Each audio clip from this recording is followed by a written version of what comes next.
हाय नमस्कार SR kitchen को आपण मानू मोर स्वागत। आज मु आपण मानक पई नेकी आसीची चुना माछ दही बेसर।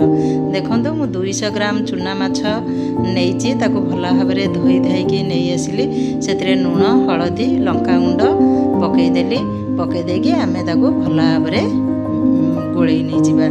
देखंतु मु पूरा भला भाबरे ताको गोळेई नै गेली।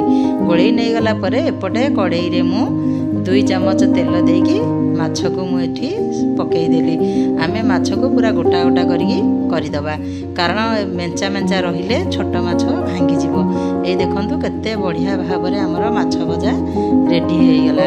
आमे ताको कोन करबा ना वर्तमान गोटे प्लेट को काढी नै जिबा। गोटे प्लेट को काढी नै गला परे आमे बनेइबा तार मसला। देखंतु आमे गोटे प्लेट को वर्तमान माछ को काढी नै जिबा। माछ को आगे आमे कड़ाई रो गोटे साइड की टिके चापी रखीदेबा। तार देहरे जेतिकी तेल थिबो से सब बाहरी जीवो। ए देखंतु हमर माछ भजा हो गला। ता पई मु मसला रेडी करली।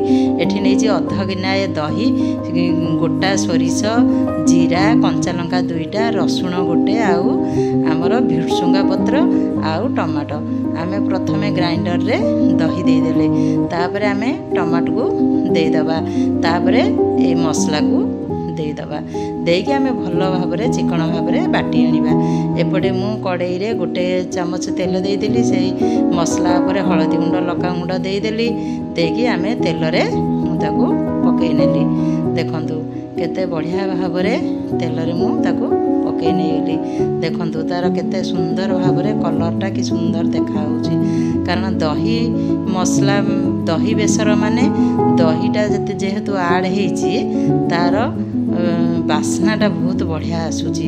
से मु हाफ चमच लुण दे देली। देकी आमे देखंतु पूरा भल भाबरे मसला रेडी हो गला।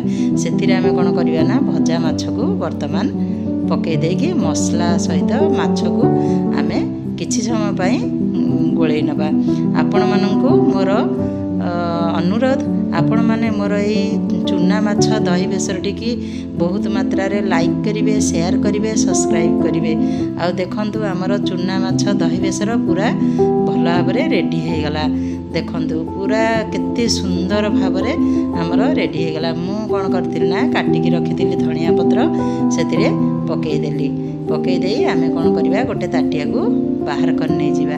देखंतु केते बढ़िया भाबरे हे गला हमर चुना माछ दही बेसर। चुना माछटी खाइबा पई पाटी के भलो सुआदिया लगे आ देह पई भी बहुत हितकारक। ए देखंतु हमर रेडी हे गला चुना माछ दही बेसर। आपण माननकु